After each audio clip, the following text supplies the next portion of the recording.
Welcome back to Brilliant English Medium High School after a long time due to the SA1 examinations. First activity మాత్రమే complete చేశాం. Now today we are going to conduct a lab activity 4.2 in the chapter is matter around us pure.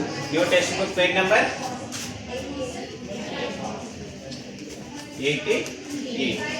ఓకేనా, old బుక్స్లో page number వేరేగా ఉంటుంది.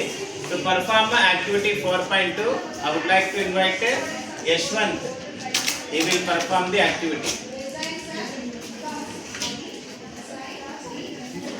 Good afternoon everybody, my name is Yashwant. I am studying in 9th standard at Brilliant English Medium High School. Today I am explaining about activity 4.2. Let us divide again classes into 4 groups A, B, C and D. So చూడండి, క్లాస్ని 4 గ్రూప్స్గా divide చేసుకోమంటున్నాడు. ఇక చూడండి 4 గ్రూప్స్కి 4 classes పెట్టాం, because లేవు కాబట్టి. చెప్పు ఇంకా. Distribute the given samples to all the groups. Samples ఏంది? ఏమన్నా ఇక్కడ కనిపిస్తా ఉండేది కాపర్ సల్ఫేట్. ఎలా ఉంది కలర్?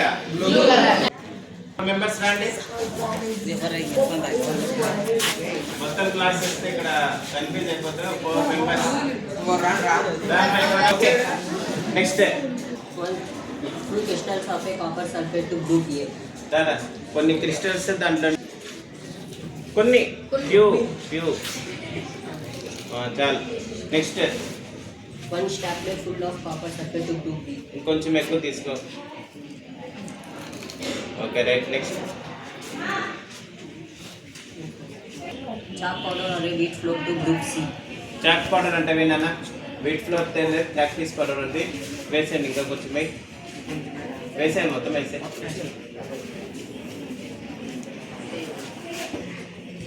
నెక్స్ట్.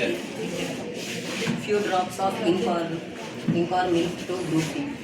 సార్ గ్రూప్ డీలో ఏం చేస్తున్నారు? Ink. Equal amount of water వేయండి 4 గ్లాసెస్లో. ఇది తీసేస్తాం.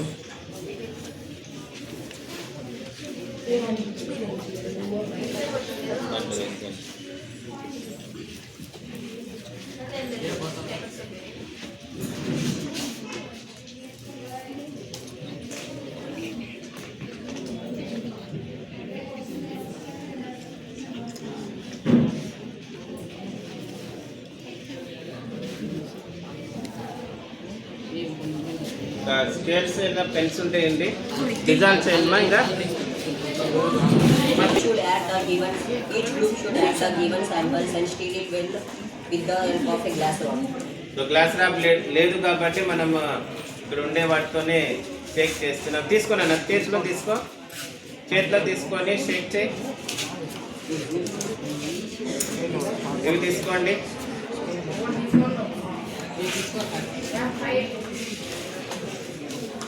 గంట అట్లా డిజాల్వ్ కాదు, ఏదైనా పెన్సిల్ కానీ తీసుకోనండి. పెన్సిల్ బాయ్ ఆప్షన్ ఏమైనా కనిపిస్తుందా? ఈ మధ్యలో ఏముంది చెప్పండి? చాక్ పీస్ పౌడర్ ఉంది, గమనిస్తున్నారా? దీన్ని అట్లే అన్డిస్టర్బ్ చేస్తే ఏమవుతుంది? చాక్ పీస్ పౌడర్ మొత్తము కిందకు వస్తుందా?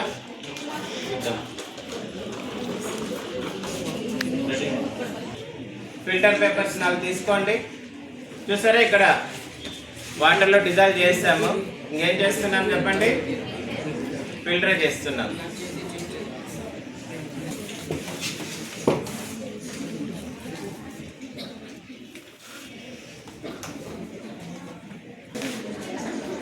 సేమ్ మీరు కూడా నన్ను ఫిల్టర్ చేసుకోండి.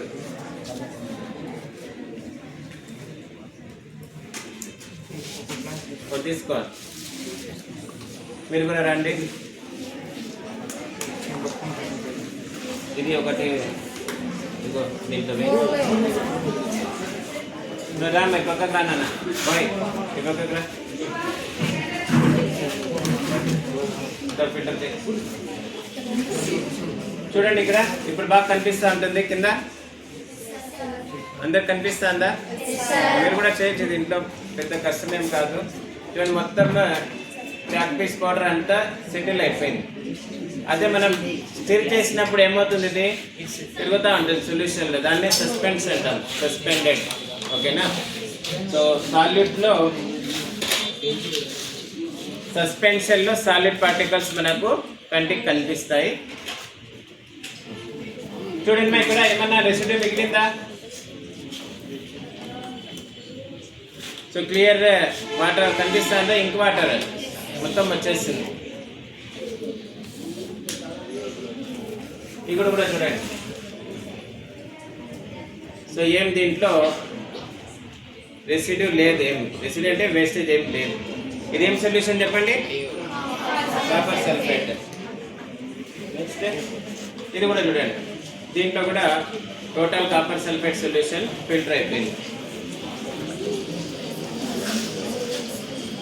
ఇక్కడ చూడండి, ఏమైనా కనిపిస్తుందా? ఇక్కడ తీసుకొని వస్తాం మీ దగ్గరికి కూడా.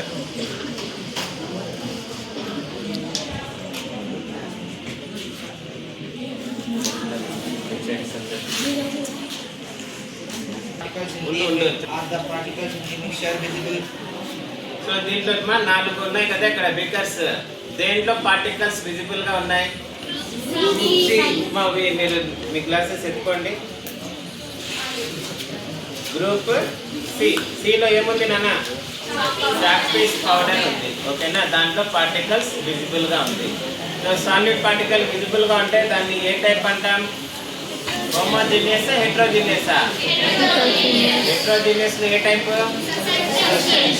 Okay right. Next Is the mixture stable or do the particles begin to settle after some time? So ఇక్కడ చూడండి 4 సొల్యూషన్ చేసాం మనం. స్టార్టింగ్ లో చూడండి, లాస్ట్ లో ఏమన్నా పార్టికల్స్ సెటిల్ అవుతున్నాయా? ఏ బీకర్ లో సెటిల్ అయింది? సిలో. సో చాక్ పీస్ పౌడర్ ఏమైపోతుంది? కొంచెం తర్వాత వచ్చి బాటమ్ లో సెటిల్ అయిపోతుంది. Okay right. Next question. Is there any residue on the filter paper? Filter paper లో రెసిడ్యూ దేంట్లో వచ్చింది? Group C. ఓకేనా. సెపరేట్ చేయొచ్చు. సస్పెన్షన్స్ ఏం చేయొచ్చు? సెపరేట్ చేయొచ్చు by using filter paper. Next అంతేనా? క్వశ్చన్ చెప్పండి. Observation. Observations. Group A and B has got an solution. Group C got an suspension and group D has got an colloidal solution.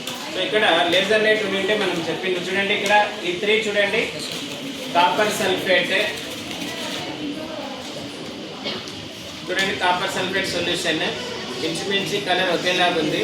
ఇంకొంచెం ఎక్కువ వేసినామంటే ఒక దాంట్లో ఏమవుతుందమ్మా? కొద్దిగా డార్క్ వస్తుంది, అంతే కదా. సో హోమోజీనియస్ సొల్యూషన్లో కలర్ ఇంటెన్సిటీ అనేది డిఫరెంట్గా ఉండొచ్చు, లైట్గా ఉండొచ్చు లేదా స్ట్రాంగ్గా ఉండొచ్చు. ఓకేనా. కానీ దీంట్లో లైట్ వేస్తే లైట్ స్కాటర్ అవుతుందా? హోమోజీనియస్లో అవ్వదు. ఓకేనా. లైట్ని స్కాటర్ చేయదు. కాబట్టి ఇది ఏం సొల్యూషన్? ఇది హోమోజీనియస్ సొల్యూషన్, లేదా సింపుల్గా సొల్యూషన్ అని చెప్పచ్చు. నెక్స్ట్ ఇంక్ లేదా మిల్క్ పార్టికల్స్ చూడడానికి చూడండి ఎట్లుంది. ఇది హోమోజీనియస్గానే ఉందా? కానీ ఇది లైట్ వేస్తే ఏమవుతుంది? లైట్ని స్కాటర్ చేస్తుంది. ఓకేనా. లైట్ని స్కాటర్ చేస్తుంది. కాబట్టి ఇది హెట్రోజీనియస్ సొల్యూషన్. హెట్రోజీనియస్లో ఏ టైప్? సాలిడ్ కిందకి రాదు, అట్లే ఉంటుంది, పర్మనెంట్గా ఉంటుంది. It's a colloidal solution. ఓకేనా. నెక్స్ట్ ఇంకేముంది మనకు? చాక్ పీస్ పౌడర్ వాటర్ లేదా వీట్ ఫ్లోర్ వాటర్ సొల్యూషన్. దీంట్లో సాలిడ్ పార్టికల్స్ ఏమైపోతాయి? కొంచెం తర్వాత వాటర్లో వచ్చి సెటిల్ అయిపోతాయి. కాబట్టి ఇది ఏ టైప్? హెటరోజీనియస్. హెటరోజీనియస్ ఏ type? Suspension. So hope you understand today's activity.